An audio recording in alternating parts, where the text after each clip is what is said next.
Olá pessoal, tudo bom? Aqui é a professora Gabriela, do curso de Publicidade e Propaganda, e eu vim aqui falar para vocês um pouquinho sobre Advergames e streaming nessa aula especial do Open Campus.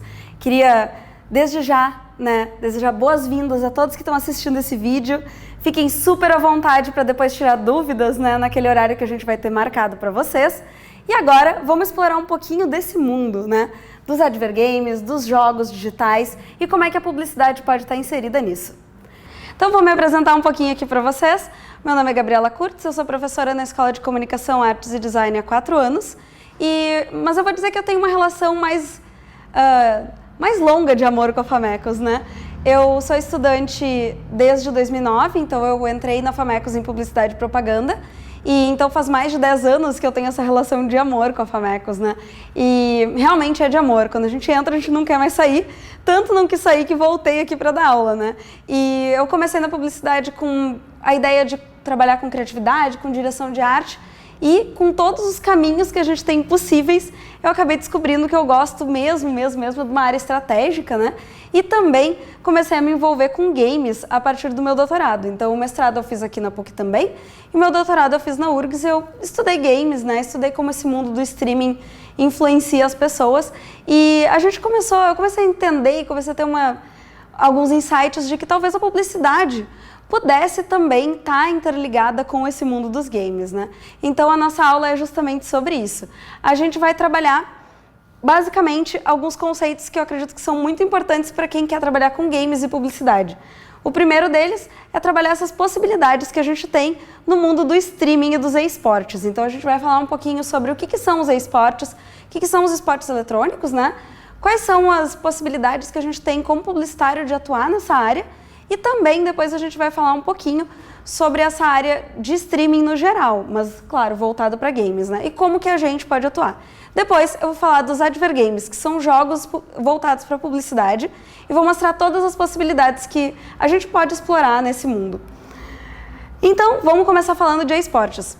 Os esportes, eles, apesar de terem surgido há bastante tempo, eles só ficaram realmente conhecidos há pouco tempo. Por quê? Porque a gente começou a ter mais acesso à internet, a gente começou a ter mais facilidade, de acessar essas coisas, mas a gente tem o mundo dos esportes muito antes. A gente pode começar falando aqui sobre o primeiro campeonato de esporte eletrônico que aconteceu, que foi da Atari, Foi nos anos 80, e uma coisa interessante da gente observar aqui é que a gente não tinha internet nessa época, não do jeito que a gente conhece hoje, Mas a gente tinha, sim, pessoas com vontade de jogar, pessoas com vontade, inclusive, de aprender a entender essa indústria. E a gente tem o primeiro campeonato, promovido pela Atari, aqui a gente pode ver, o Space Invaders Championship, em 1980. Vejam só a galerinha ali super focada jogando Space Invaders numa tela enorme, E esse mundo dos arcades trouxe essa ideia do esporte eletrônico como uma forma de competição e como uma forma de lucrar nesse meio. Então, a partir daí, a coisa só foi crescendo. As pessoas foram vendo que elas poderiam trabalhar com isso, que elas poderiam ser esportistas, de jogos digitais. E a gente chega num momento que a gente tem hoje, que é um momento muito especial para os esportes eletrônicos, Esse momento de pandemia, inclusive, demonstra, a possibilidade que a gente tem de diversificar esse meio, porque tu não precisa estar fisicamente presente, Então, a gente tem essa possibilidade também de não parar os esportes mesmo com esse momento, E a gente vê que ele foi ganhando força na última década, Tanto que hoje a gente sabe que tem campeonatos que pagam mais do que a Libertadores, então a gente pode perceber que a coisa cresceu bastante ao longo do tempo. Eu tenho uma recomendação aqui de documentário que é muito interessante para a gente entender como é que começou isso, que é o Free to Play. Ele está disponível no YouTube para assistir de graça, então vocês podem procurar e vocês vão encontrar inclusive legendado em português. E ele mostra um pouco desse início da trajetória dos esportes no jogo Dota 2, que é um dos jogos que hoje é o jogo que mais paga nos campeonatos, Então a gente consegue ver que ele é o mais lucrativo, apesar de não ser o que tem mais jogadores. O que é um fenômeno bem interessante, Visto que a gente tem outros jogos que têm uma audiência maior, mas não tem uma remuneração tão boa. Mas o que é interessante desse documentário é ver os dramas, ver como é que essas pessoas começaram a ingressar nessa carreira e como que essa relação de agora eu sou um esportista ou eu sou um jogador de games se dá, Inclusive com a família, com patrocinadores e tudo mais. A gente consegue ver que os esportes cresceram bastante, né, nos últimos tempos. E uma coisa que eu acho muito interessante de observar é a parceria, inclusive de times de futebol, né? O Paris Saint-Germain foi um dos primeiros times grandes a apostar na compra de um time chinês, por exemplo, do jogo Dota 2, que a gente pensava assim, né, pô, um time de futebol comprar um time de esportes, isso faz sentido, é bom, não é? A gente está percebendo que é um mercado ainda muito inexplorado, mas que consegue gerar, sim, bons frutos para as marcas, né? Então, o Paris Saint-Germain, como ele foi um dos primeiros, né, a entrar nessa dianteira de comprar um time que não tinha nenhuma ligação com a sua nacionalidade, né, abriu um pouco essa possibilidade para outros times também fazerem essa movimentação. Quais são as vantagens de tu comprar um time já pronto? Bom, é claro, muita coisa já está resolvida, né? Eles compraram a LGD, que era um time chinês muito bem sucedido, então eles já tinham uma campanha muito boa nos campeonatos, então eles já compraram o time pronto, né? Em vez de ter que montar, como a gente vai ver em outros exemplos. Mas é uma oportunidade para a marca também expandir o seu público, né? Porque eles têm um público do futebol, eles têm um público que é bem grande, mas eles atingem uma parcela que é limitada. Então a possibilidade da gente expandir para os esportes é muito grande. Então quando um time de futebol ou uma marca acaba comprando ou fazendo o seu próprio time, ele também tem essa possibilidade de fazer com que outras pessoas conheçam. E isso é uma coisa muito bacana dessa área da publicidade que a gente também pode trabalhar. Um outro exemplo de time que foi pensado, e agora aqui no Brasil, né, foi o Flamengo. O Flamengo pensou desde o início, né, em focar em League of Legends, e eles criaram um time, né, do zero, e a partir daí eles foram montando essa equipe. Isso, como eu falei para vocês, tem vantagens e desvantagens, né?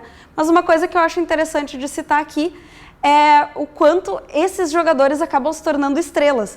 Então aqui no meio a gente tem um dos jogadores mais famosos do Brasil, que é o BRTT, e ele é conhecido justamente, né, por ser praticamente um superstar de League of Legends. É uma coisa muito interessante porque ele passa e a galera fica surtada, né? E a gente consegue ver que a gente trabalha muito com essa cultura de fãs também, dos ídolos, apesar de que o Flamengo não estava numa campanha tão boa assim, né? E isso fez com que também as estratégias de marketing não dessem muito certo. Agora eles estão reposicionando o time, estão vendo como fazer, mas a gente consegue ver que é um mercado ainda inexplorado, um mercado que tem muito potencial. E a gente pode ver que, além do próprio time, a gente tem uma série de patrocinadores que vão também estar envolvidos nessa dinâmica. Então, é a mesma coisa com qualquer esporte físico, né? A diferença é que a pessoa está no computador. E a gente consegue ver que cada vez mais o mercado brasileiro está aberto para isso. Sempre teve, porque nós somos o quarto país que mais consome games no mundo. Então, a gente tem muito potencial, a gente não produz muito, mas a gente consome muito como mercado, né? Aqui a gente consegue ver, através da pesquisa Game Brasil de 2020, que o Flamengo ele acabou se tornando o time mais conhecido nos esportes. Então, isso é um ponto importante no marketing, né, do time. Como eu falei, é expandir o público, é tornar o público diferente daquele público que gostava de futebol. Pode ser que tenha algumas pessoas nesse meio que gostem dos dois, mas a ideia é que a gente consiga fidelizar quem gosta de futebol e conhecer um público totalmente novo, né? E aqui nessa pesquisa também tem um dado bem interessante ali, que a pesquisa do Games Brasil definiu que 65,6% ali dos gamers brasileiros conhecem esportes. Então, como eu falei, o Brasil é o quarto país no mundo que mais consome games e mais da metade das pessoas conhecem esportes. Então, o esporte eletrônico está se tornando também muito mais conhecido. Não é à toa que canais como o Sport TV já estão transmitindo no Sport TV 2, que é praticamente um dos principais canais, campeonatos como o CBLOL, né, que é o Campeonato Brasileiro de League of Legends. Então, a gente consegue ver que também as emissoras estão dando mais atenção para isso. O próprio Sport TV tem uma divisão específica para esportes.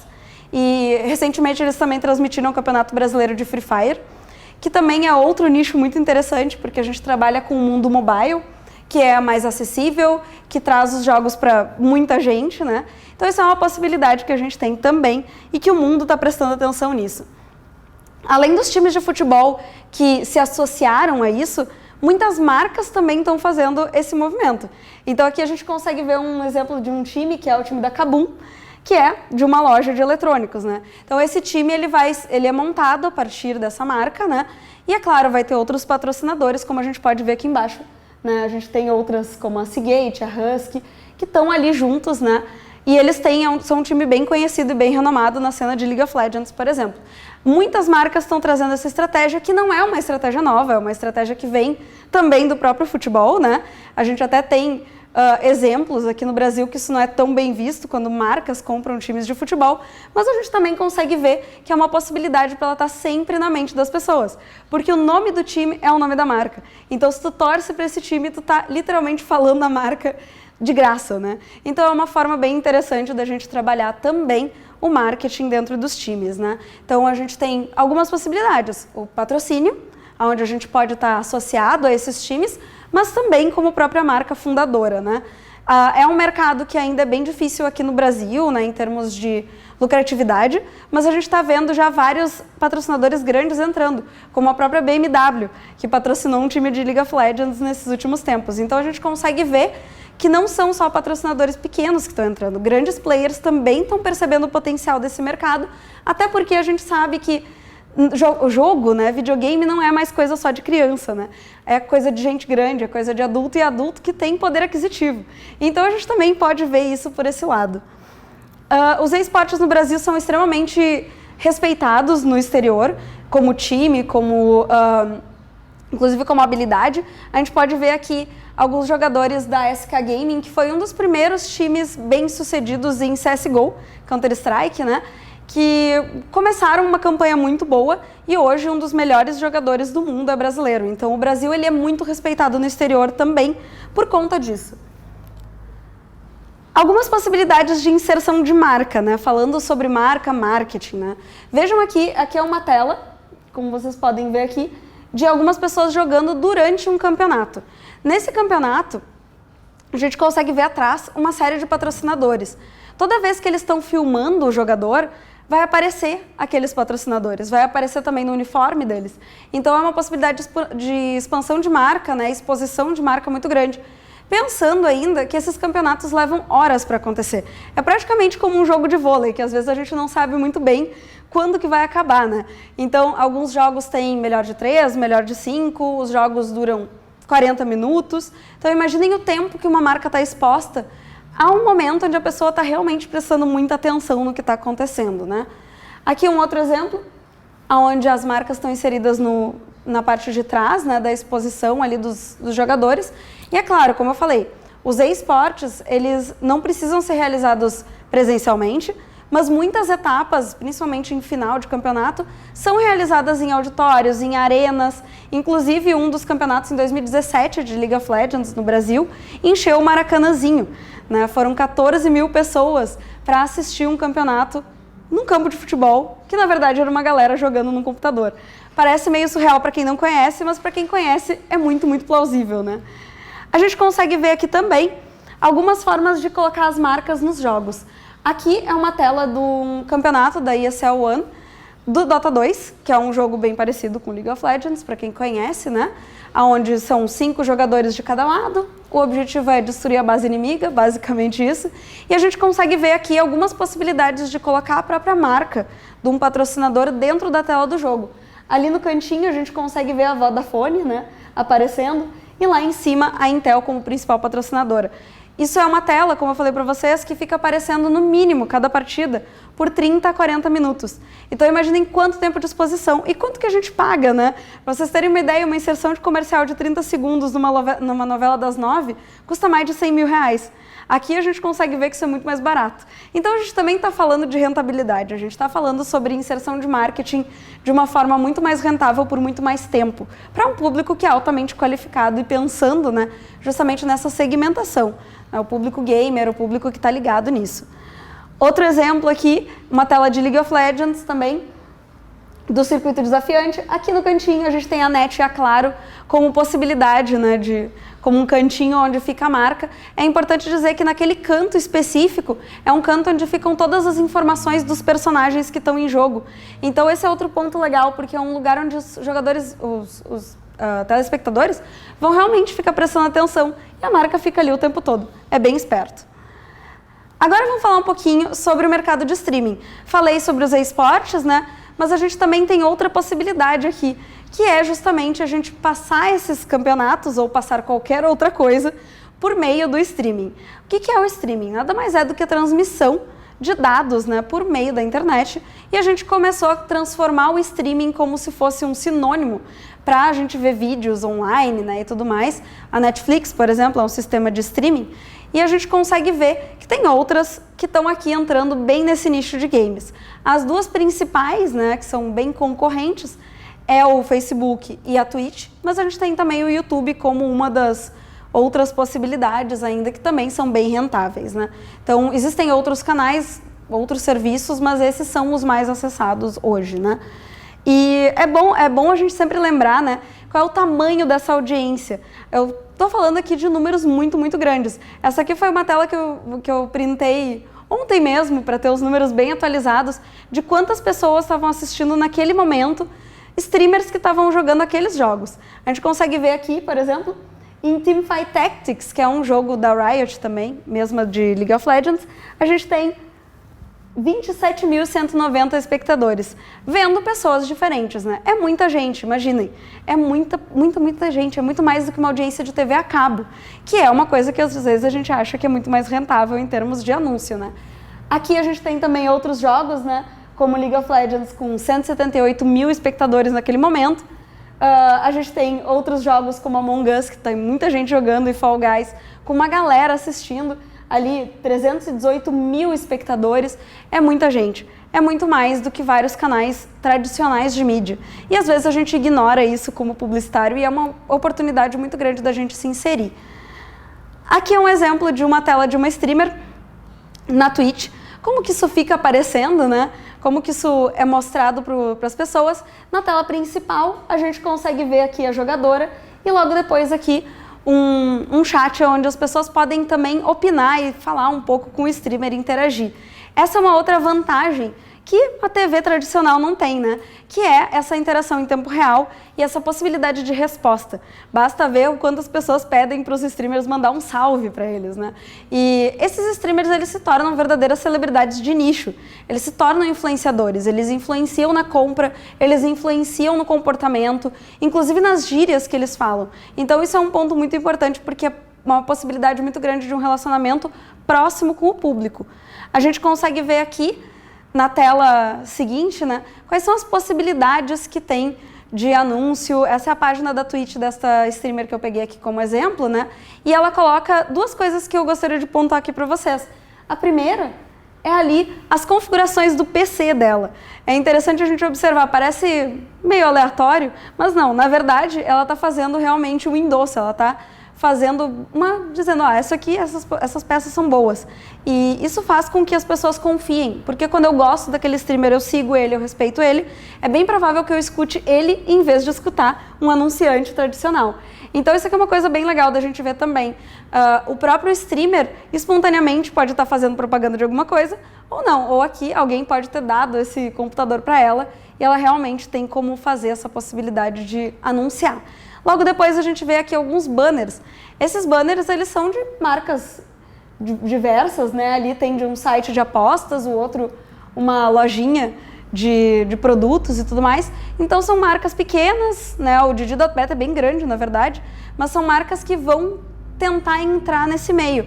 E o interessante aqui é que é uma streamer que não é nem tão cheia de gente assistindo, mas a gente consegue ver ao mesmo tempo que o nicho é muito importante. É melhor tu se comunicar e contratar streamers que são menores e ter um relacionamento mais próximo do que contratar streamers que são muito grandes e são mais generalistas. Então é uma estratégia importante. Aqui um outro exemplo do Facebook Gaming, né? Que também é outra plataforma que está atingindo muito o público. Então aqui é outra streamer e aqui do lado a gente consegue ver pessoas falando, conversando, né? E ela jogando. Então, outra possibilidade legal. Outra coisa que é interessante, às vezes esses streamers atingem realmente um patamar muito além, né, do que a gente espera. O Yoda é um deles, ele é jogador de League of Legends e ele inclusive assina uma linha de eletrônicos. Então a gente consegue ver que vai além de só fazer a propaganda na página. A pessoa pode inclusive assinar uma linha de produtos, né? E o streaming não é só também jogos, né? Claro que esse é o assunto da nossa aula, mas ao mesmo tempo a gente pode perceber que o streaming tem uma possibilidade muito vasta aqui, né? A gente consegue ver aqui nessa telinha aqui alguns exemplos de outros conteúdos que são abordados na Twitch, que pode ser também no Facebook, que pode ser também no YouTube. As pessoas fazem coisas ao vivo, uma delas é justamente apenas conversar. As pessoas só falam de suas vidas, falam do seu cotidiano, não tem muita...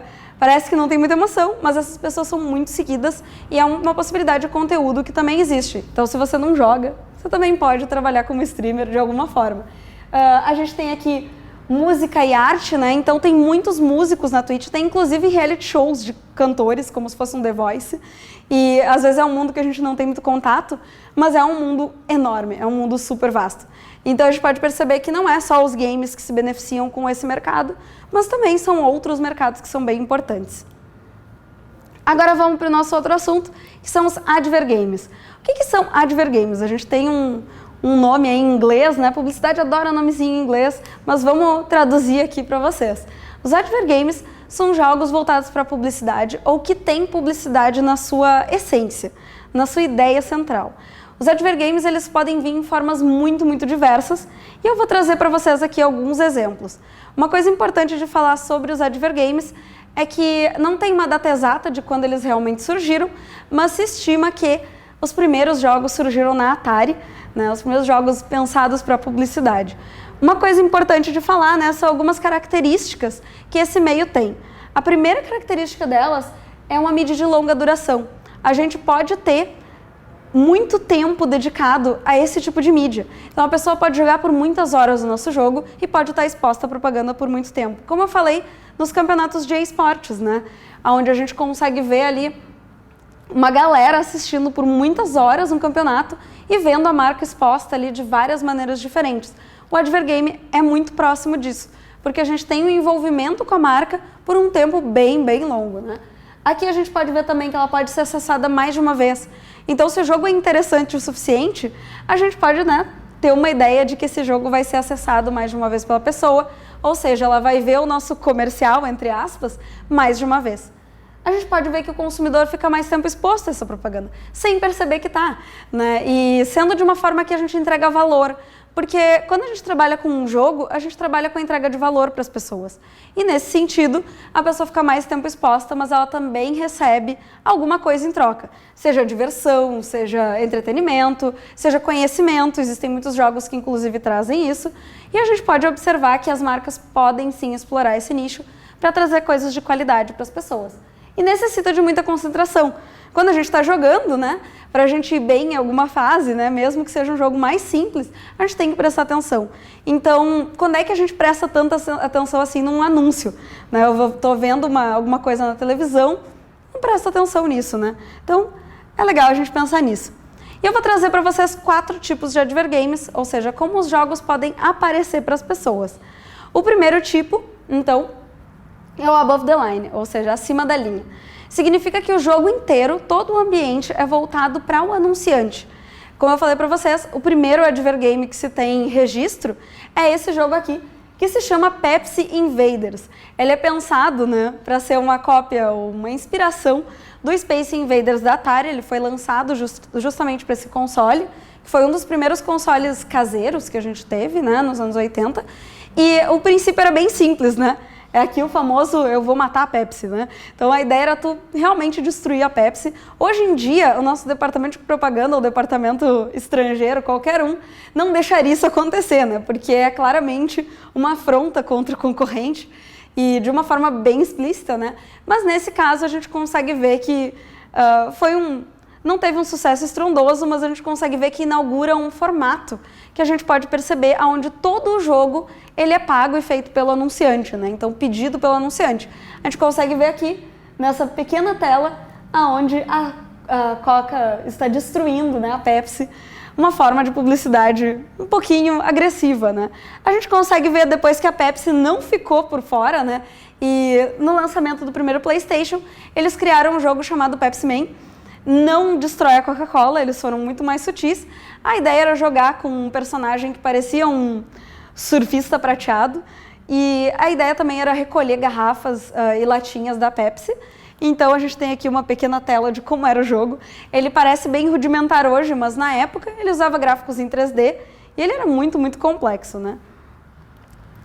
Outro exemplo é quando a gente pode se inspirar em outros jogos. Provavelmente vocês já jogaram esse jogo aqui, o Candy Crush, ou já receberam convite no Facebook da mãe, da tia para jogar, né? O Candy Crush, ele é um jogo muito, muito famoso e algumas marcas já se aproveitaram desse estilo de jogo específico.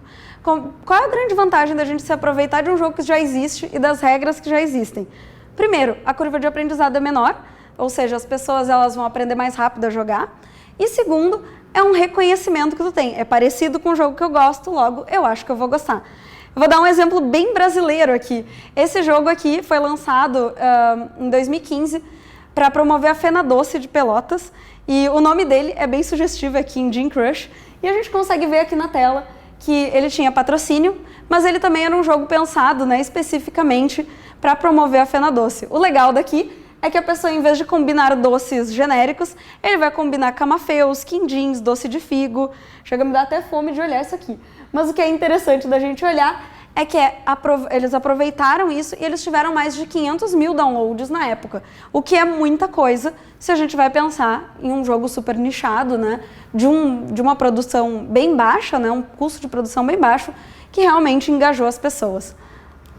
Aqui outro exemplo, um jogo do Stranger Things Mobile, né, para celular, onde tu aproveita essa nostalgia dos anos 80 da série e aplica ela em um jogo, né? Então, mais de um, eles já têm uma série de jogos nesse formato 8 bits que a gente vê. E é interessante a gente observar isso. O próximo tipo é o Below the Line, ou abaixo da linha, onde o jogo é um veículo para realizar propaganda. Os jogos de futebol, jogos de esportes no geral, se aproveitam muito desse tipo de advergame, justamente porque é uma possibilidade de tu trazer o mundo real para dentro do jogo. Assim como tu tem os jogadores, tu vai ter as marcas do mundo real aparecendo. Então a gente percebe isso muitas vezes nesses jogos. Aqui a gente tem um exemplo de algumas inserções de mídia publicitária dentro de um jogo, né? Então a gente consegue ver, tem jogos como GTA, alguns jogos relacionados a X Games, né? E a gente vai vendo aqui como aparece. A gente tem outdoors, a gente tem outdoor de filme, inclusive, que aparece. A gente usa todo o espaço publicitário tradicional do lugar físico também para o mundo virtual, né? Então a gente consegue ver em jogos como esse da NBA. Outros jogos têm vinhetas que aparecem no começo. E assim por diante. A gente consegue ver aqui uma série de possibilidades de inserção publicitária, inclusive cartazes de filme, trailer de filme durante o jogo. E tu pode até definir, se for um jogo online, por exemplo, quais são os horários e dias que tu vai ter a tua exposição publicitária. Então é bem dinâmico mesmo. Inclusive, isso é um nome. A forma de inserção publicitária nesses jogos é o Dynamic Ads in Game, que é anúncios dinâmicos em jogos. Então a gente consegue ver aqui alguns exemplos disso. Outro tipo é o Through the Line, que é através da linha, onde é um jogo dentro de outro. Provavelmente vocês já devem ter visto quando vocês estão no celular, né, jogando alguma coisa assim, e aparece um tutorial de algum jogo. Isso é uma coisa interessante porque pode trazer um clique, né, uma pessoa se interessar por aquele jogo que está dentro do jogo. O último tipo é o Product Placement, quando a gente coloca um produto, ou seja, insere um produto dentro do jogo de forma a ser incorporada à jogabilidade. Tony Hawk é um exemplo que realmente ficou muito famoso nesse meio. E a gente consegue ver outros exemplos que também utilizam isso, como a série Mario Kart, que trouxe o pessoal da Mercedes para dentro do jogo. O que é um pouquinho bizarro, né? Ver um carro realista num jogo que é tão fantasioso, mas talvez seja isso que dê a graça nessa publicidade, né? Outros exemplos, como em Final Fantasy também. Esse é o Final Fantasy XV, onde a Cup Noodles tem literalmente lojas num mundo que nem é relacionado ao verdadeiro. Mas a bizarrice forma esse interesse, tu pode inclusive dar um chapéu de Cup Noodles pro teu protagonista, o que a gente não sabe se é bom ou ruim, mas nesse sentido chama muita atenção, né? E o último exemplo que eu vou deixar para vocês é essa intersecção de marcas que antes não estavam ligadas a games e que agora estão, e é super surpreendente, né? Esse jogo aqui é o Final Fantasy XIII, que foi lançado em 2010, e no Japão teve uma campanha bem inusitada, vou mostrar para vocês.